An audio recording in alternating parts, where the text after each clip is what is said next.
Dear views अस्सलाम वालेकुम।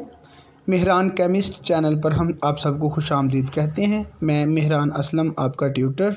यहाँ पर हम इंटरमीडिएट का कोर्स सबसे पहले शुरू करेंगे, तो आप सबसे गुजारिश है कि अगर आप इस चैनल पर नए हैं तो इसको सब्सक्राइब कर लें ताकि आने वाली सारी वीडियोस जो हैं वो आप तक पहुँचती रहें। नेम इज़ मेहरान असलम और आज हम first year chemistry chapter number 7 का लेक्चर नंबर 5 का मेन टॉपिक है फर्स्ट लॉ ऑफ थर्मोडायनेमिक्स। और आज के जो हम टॉपिक है इसमें जो चीज़ लर्न करेंगे इन्हें मैं आपसे पहले वो डिस्कस कर लेता हूँ। First cheese what is first law of thermodynamics in detail में। दूसरा थर्मोडायनेमिक्स और इंटरनल एनर्जी का आपस में क्या रिलेशन है। Third what is enthalpy. Four क्या इथालपी और चेंज इन इथालपी और change in internal energy equal हो सकती है। 5 हम पढ़ेंगे कि change in enthalpy is more convenient than change is internal energy why. ये 4-5 क्वेश्चन हैं। इन क्वेश्चन के आंसर आज की वीडियो में हमें लर्न हो जाएंगे, इसलिए आपने इस वीडियो को कंप्लीट देखना है। सबसे पहले व्हाट इज थर्मोडायनेमिक्स की डेफिनेशन है हमारी। इसमें डेफिनेशन में क्या है, कहता है कि डेफिनेशन करने से पहले एक बात आपको बता दूं जिससे ये चीज़ क्लियर हो जाएगी कि first law of thermodynamics is also called law of conservation energy. सही कहा, सही सुना आपने, यही कहा है मैंने। First law of thermodynamics is also called law of conservation energy. यानी ये वही लॉ है जो हम शुरू से बचपन में से पढ़ते आए हैं।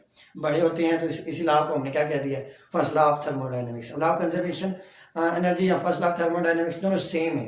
अब ये लॉ क्या कहता है, ये लॉ आपको पता है, आपने बचपन में पढ़ा है कि energy can be, energy can not created not destroy.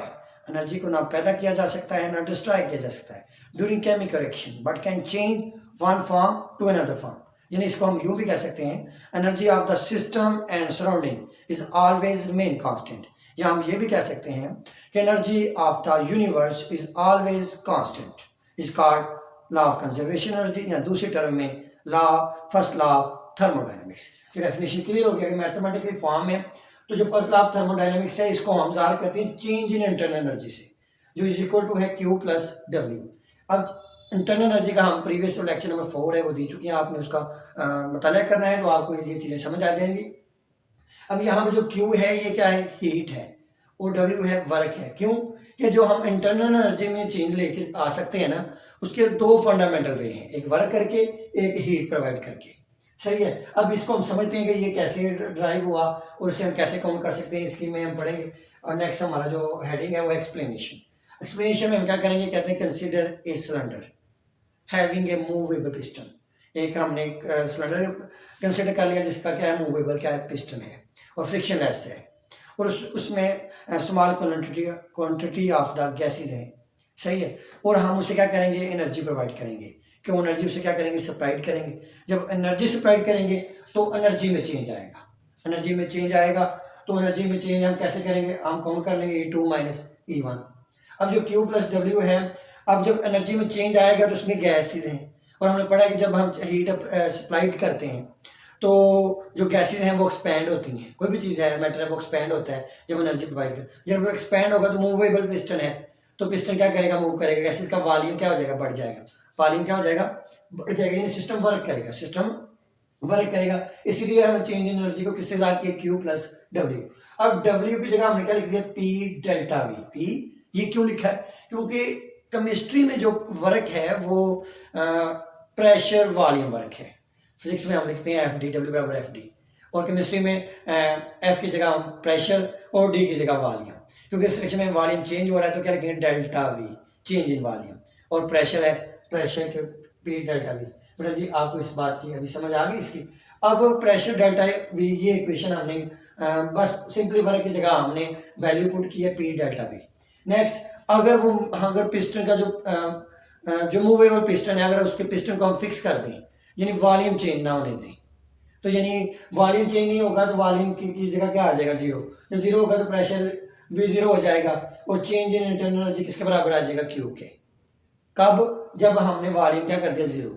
यानी इसका मतलब है कि अगर वॉल्यूम चेंज नहीं होगा तो दूसरी सेंस में वर्क वाला फैक्टर एलिमिनेट हो जाएगा, क्योंकि वर्क किसके बराबर है, pressure delta V, change in volume और प्रेशर के प्रोडक्ट को हम क्या कहते हैं, वर्क।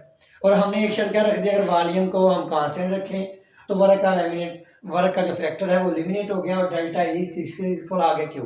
ये कंक्लूजन है कि कहता है कि जब हम change in internal energy is when volume is constant, then change in internal energy is equal to the heat supplied to the system। यानी जो चेंज इन इंटरनल एनर्जी है वो जब वॉल्यूम हम कांस्टेंट रखेंगे वो किसके इक्वल हो जाएगा, जितनी हम सिस्टम को एनर्जी प्रोवाइड करेंगे। ये हमारा कंक्लूजन निकला और उम्मीद करते हैं कि आपको फर्स्ट लॉ ऑफ थर्मोडायनेमिक्स की समझ आ गई है। नेक्स्ट इथाल। अब जो चेंज इन इंटरनल एनर्जी है, एक बात बता रहा हूँ, जो चेंज इन इंटरनल एनर्जी है इसको कुछ बुक ने, जो कुछ स्कॉलर्स हैं वो इसको डेल्टा यू भी कहते हैं। यानी हमें इंटरनल एनर्जी को यू से भी ज़ाहिर कर सकते हैं और ई से भी। कुछ रिसर्चर यू लिखते हैं और कुछ रिसर्चर जो हैं वो ई लिखते हैं। और चेंज इन इंटरनल एनर्जी को डेल्टा ई और डेल्टा यू भी लिखा जा सकता है। तो आपने ये कंफ्यूज नहीं करना कमेंट में, ये नहीं कहना कि सर ये तो गलत हो गया है कि आप डेल्टा यू कहते हैं और आपने डेल्टा ई लिखा है। तो कुछ बुक डेल्टा ई और डेल्टा यू, हमारी जो बुक है फर्स्ट ईयर की उसमें डेल्टा ई का इस्तेमाल किया गया है। नेक्स्ट बेटा जी हम पढ़ रहे हैं थालपी। थालपी को हम कैपिटल एच से रिप्रेजेंट करते हैं। अब इसकी डेफिनेशन इसकी बहुत आसान है, जैसे ये ई और पीवी। ई मैंने आपको बताया कि किसी इंटरनल एनर्जी और पीवी वर्क। तो इथालपी क्या होगी, is the sum of internal energy and pressure volume is called enthalpy. या यू भी कह सकते हैं the sum of internal energy and work is called enthalpy, क्योंकि ये वर्क है। ठीक है बेटा जी, क्लियर हो गया। आगे इंपॉर्टेंस पॉइंट इसके क्या है कि इथालपी एक स्टेट फंक्शन है। स्टेट फंक्शन क्या, ऐसा फंक्शन जो इनिशियल स्टेट और फाइनल स्टेट पर डिपेंड करता है और पाथ पर डिपेंड नहीं करता है। तो इसलिए हम इसे क्या कहते हैं, हम इथालपी क्या है, स्टेट फंक्शन। दूसरा कि जो इथालपी है इसको हम एक्यूरेटली मेजर नहीं कर सकते, but change in enthalpy can be measured. लेकिन हम इथालपी का जो चेंज है उसे हम क्या कर सकते हैं, मेजर कर सकते हैं। अब हम नेक्स्ट जो है वो प्रूव करेंगे कि डेल्टा एच बराबर है क्यू पी के। ठीक है, अब ए जो है इसको हम प्रूव करने के लिए एक्सप्लेनेशन भी इसमें आ जाती है। हम कंसीडर करेंगे सेम एक सिलेंडर जिसके अंदर क्या है, गैसेस हैं और मूवेबल पिस्टन है, फ्रिक्शनलेस पिस्टन है, और हमने आउटसाइड वाला जो प्रेशर है वो कांस्टेंट रख देना है, यानी external pressure is equal to 0। ये कंडीशन है।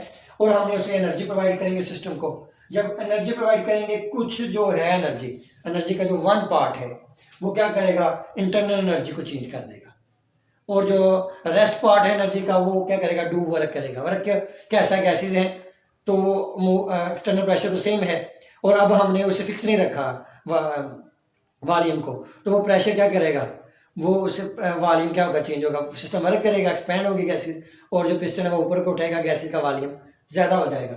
तो यानी जब हमने ये सिस्टम किया तो चेंज इन एंथैल्पी आएगा। कैसे आएगा, एनर्जी प्रोवाइड की तो इंटरनल एनर्जी में चेंज, और ये जो पीवी है ये वर्क है, यानी वर्क कुछ पार्ट जो है वर्क करेगा, उसे हमने क्या लिखा, डेल्टा पीवी। अब हमने डेल्टा को इसमें क्या किया, मल्टीप्लाई किया, पहले डेल्टा पी वी प्लस फिर डेल्टा जो है मल्टीप्लाई किया डेल्टा पी डेल्टा वी, यानी एक बार डेल्टा पी के साथ आएगा, एक बार डेल्टा वी के साथ, यानी दो बार हमने इसे मल्टीप्लाई किया है। अब हमने जब शुरू में इसको बताया तो कंडीशन क्या रखी थी कि एक्सटर्नल प्रेशर क्या है, कांस्टेंट।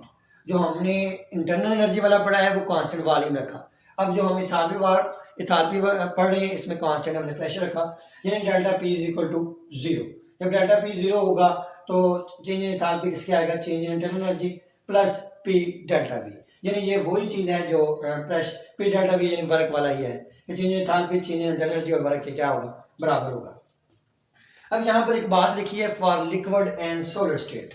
ये वही बात है जो क्वेश्चन हमने शुरू में उठाया था कि चेंज इन एंथैल्पी क्या इक्वल होती है चेंज इन इंटरनल एनर्जी की, तो होती है इक्वल। किसकी इक्वल होती है, वो लिक्विड और सॉलिड स्टेट में, यानी लिक्विड या सोल्यूशन स्टेट में। क्यों, कि उस वक्त जो है लिक्विड और सॉलिड स्टेट में जो वॉल्यूम है वो सिस्टम का चेंज नहीं होता। जब वॉल्यूम सिस्टम का चेंज नहीं होगा तो वॉल्यूम 0 हो जाएगा, वॉल्यूम 0 तो प्रेशर 0, यानी वर्क वाला फैक्टर एलिमिनेट और डेल्टा ई किसके इक्वल आ जाएगा, डेल्टा ई के। ये तो हमने क्वेश्चन है वो क्वेश्चन का आंसर दिया कि लिक्विड और सॉलिड स्टेट में डेल्टा ई के बराबर हो जाता है। अब हम साबित किसे करें, डेल्टा ई बराबर है क्यू पी के, और डेल्टा ई जो है ये हमने प्रीवियस काउंट किया है कि चेंज इन इंटरनल एनर्जी या फर्स्ट लॉ ऑफ थर्मोडायनामिक्स क्या कहता है, डेल्टा ई बराबर किसके होता है, क्यू प्लस डब्ल्यू के।